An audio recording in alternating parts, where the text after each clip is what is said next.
Kuasa-Mu nyata di dalam kelemahanku, kekuatan-Mu menopang seluruh hidupku. Dari mana datang pertolonganku? Hanya Yesus pertolonganku. Engkaulah sumber kekuatan hatiku, tempat persembunyianku.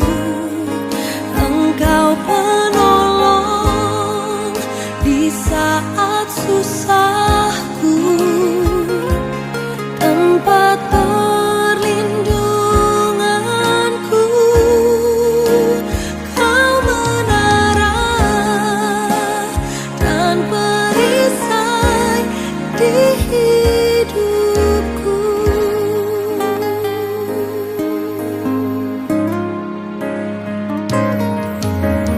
Kuasa-Mu nyata di dalam kelemahanku, kekuatan-Mu menopang seluruh hidupku.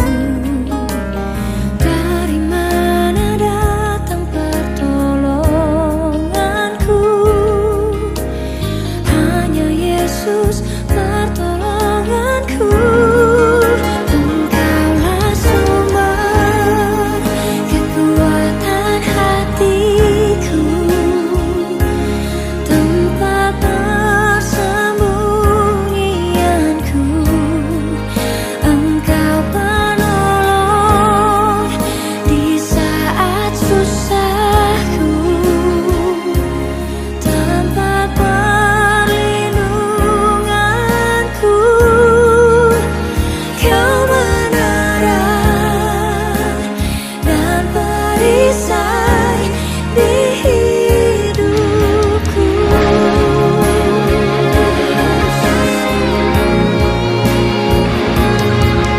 Engkau perisai di dalam hidupku.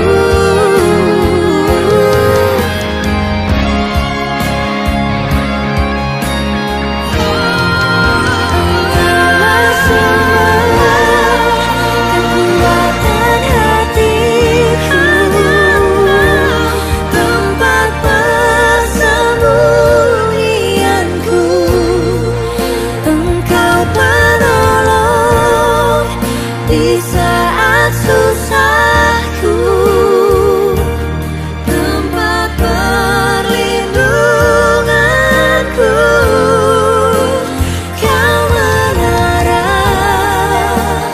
dan perisai di hidupku.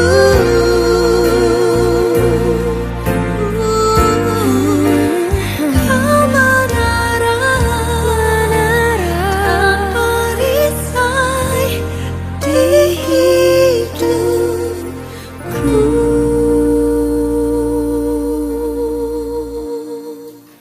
Shalom, selamat pagi Bapak Ibu saudara sekalian.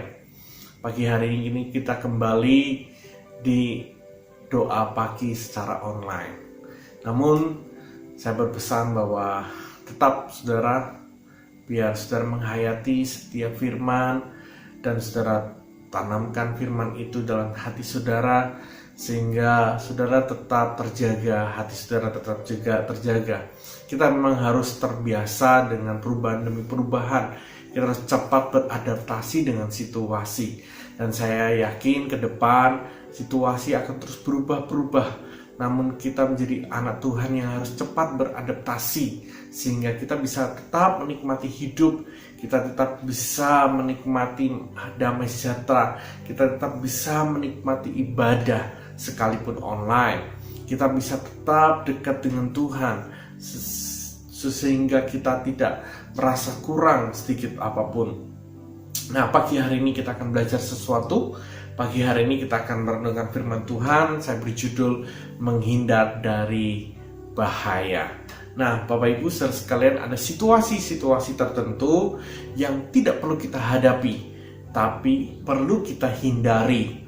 Supaya apa? Supaya kita tidak celaka, supaya kita tidak mati konyol, supaya kita tidak menerima akibat yang seharusnya tidak perlu kita terima.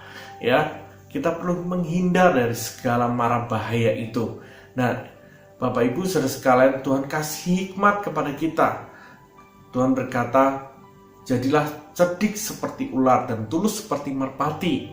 Kita mesti cerdik seperti ular dan tulus seperti merpati.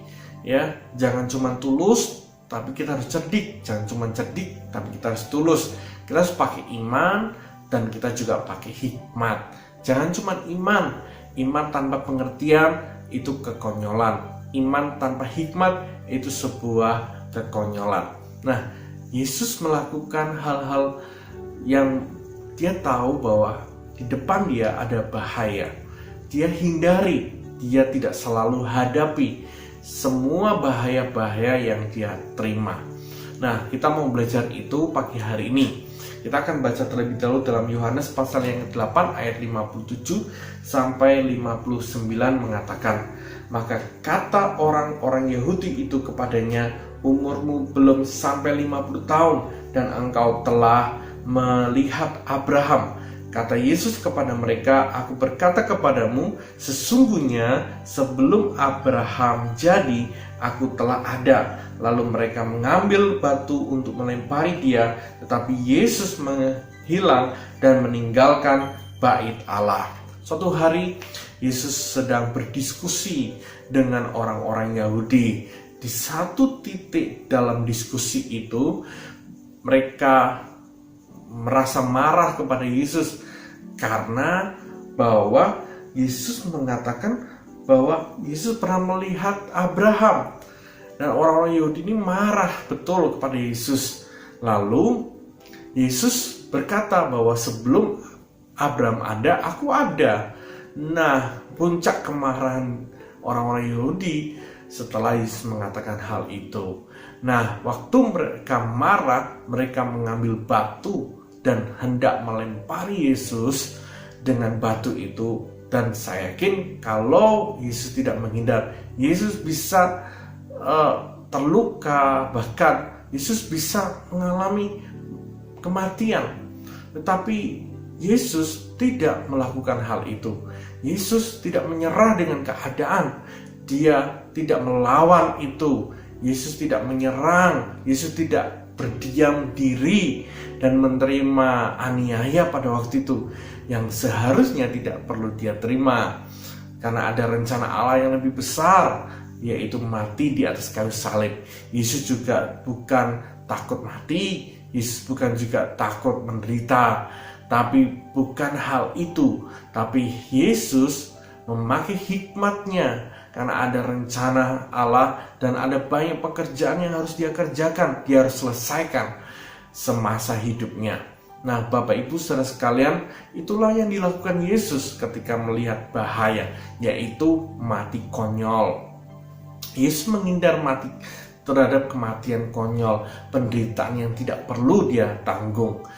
Dengan cara dia menghindar, dia pergi, dia menghilang dengan mendadak.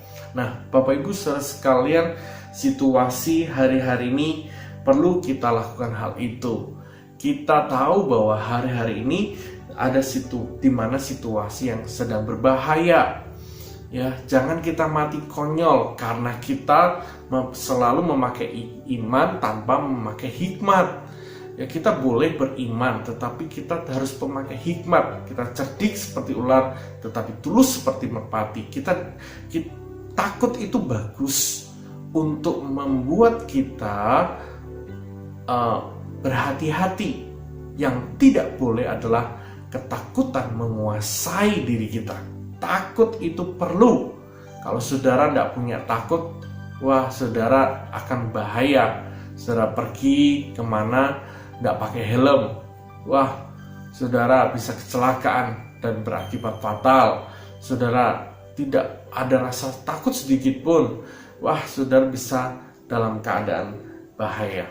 Nah, Bapak Ibu saudara sekalian, kita perlu menghindar dari keramaian, menghindar dari perkumpulan. Itu bukan karena saudara ketakutan, tapi saudara memakai hikmat, saudara tahu bahwa itu membahayakan, perlu kita hindari.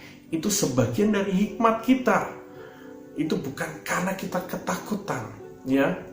Kita memakai hikmat dan kita memanifestasikan iman kita dalam hikmat yang kita punya. Nah, Bapak Ibu saudara sekalian, jadi saudara nggak salah kalau saudara menghindar dari keramaian. Justru kita akan salah kalau kita hari-hari ini terjang terus dan terus kita ada dalam keramaian. Itu namanya mati konyol. Ya, Yesus lakukan itu juga pada waktu dia mendengar kabar bahwa Yohanes Pembaptis ditangkap.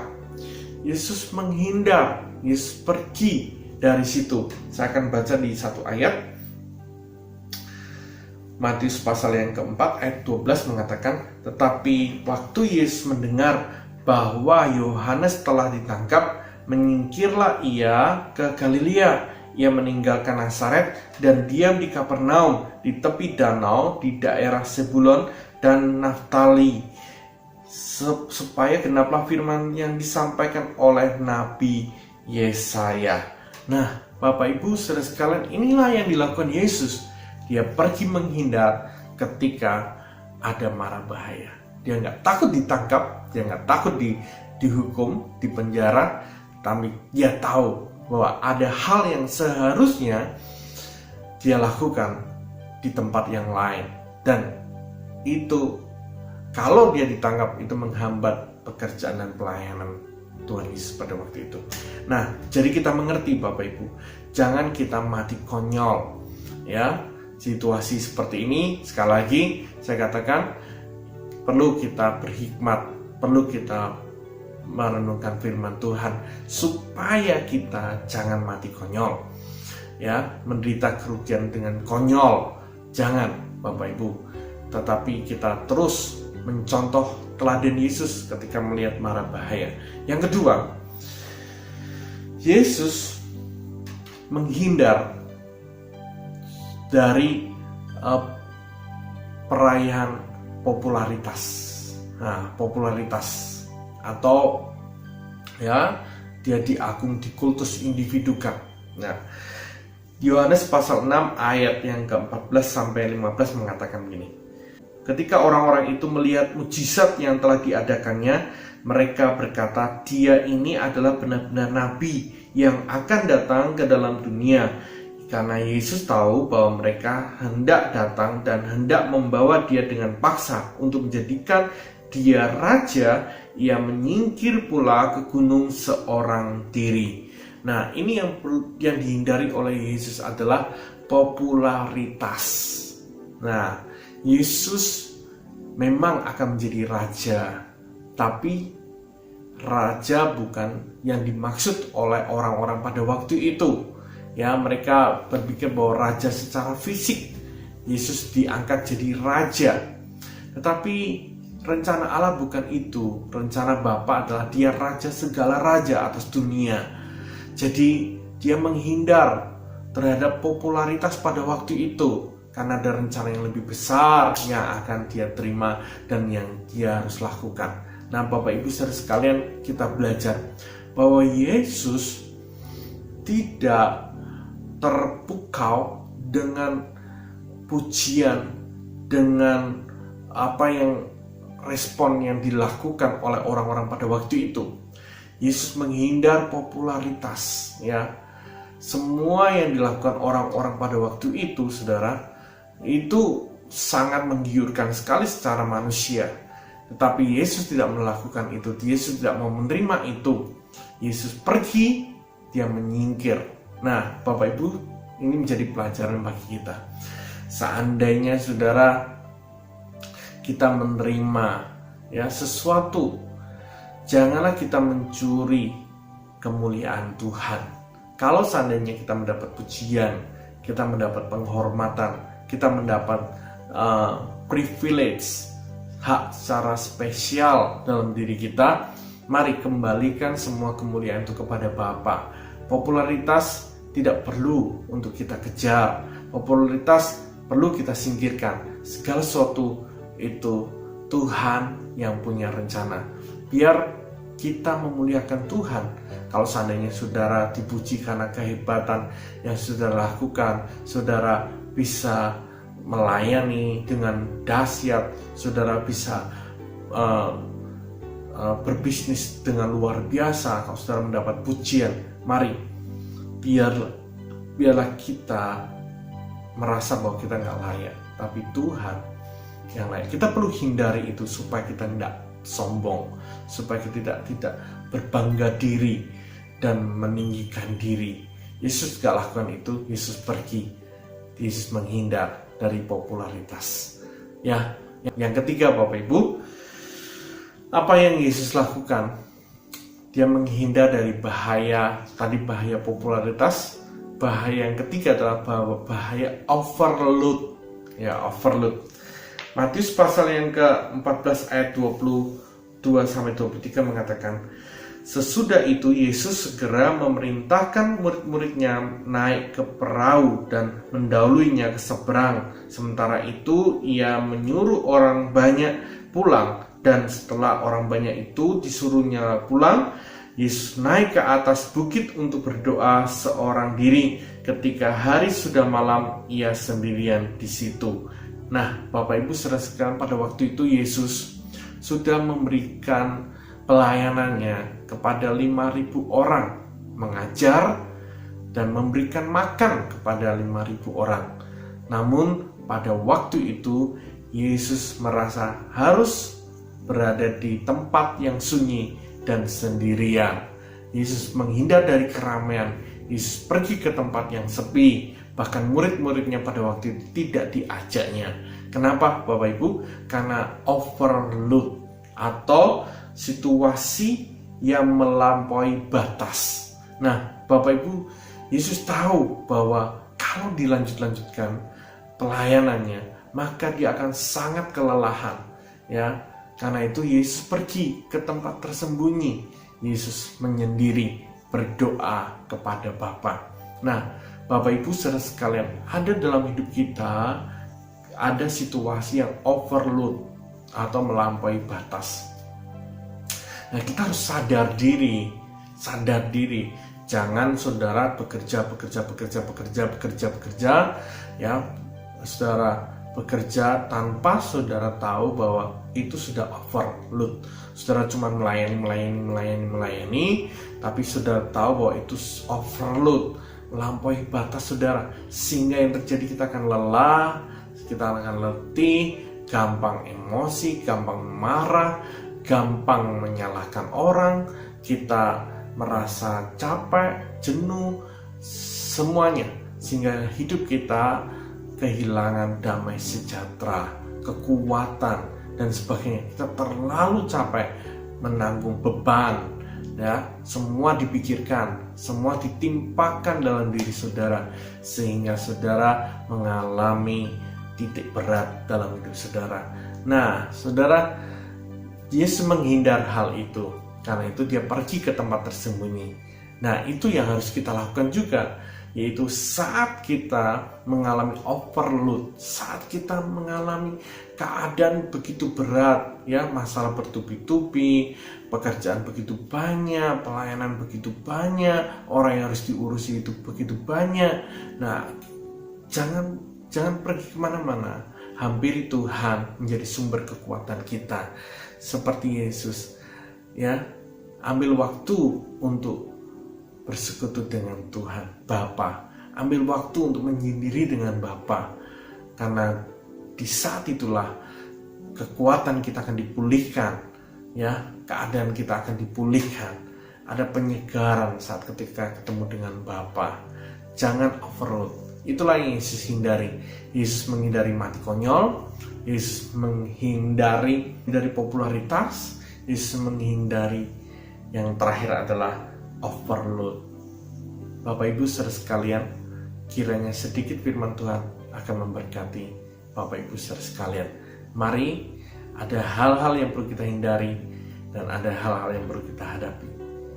Kiranya Tuhan memberkati. Mari kita berdoa. Bapa di surga, kiranya hikmat ini akan terus Tuhan memimpin, menuntun para jemaat-Mu Tuhan. Jangan biarkan kami menghadapi tanpa berhikmat. Tuhan, kami tahu bahwa hari ini sedang dalam situasi yang sangat berat, tetapi Engkau Allah perlindungan kami, Engkau Allah yang menuntun kami dengan hikmat-Mu Tuhan. Kuatkan setiap hati sehingga kami tetap bersukacita di tengah-tengah situasi yang buruk ini. Terima kasih Bapa, sepanjang hari ini kami menikmati hidup kami bersama dengan Engkau. Di dalam nama Yesus kami berdoa. Amin.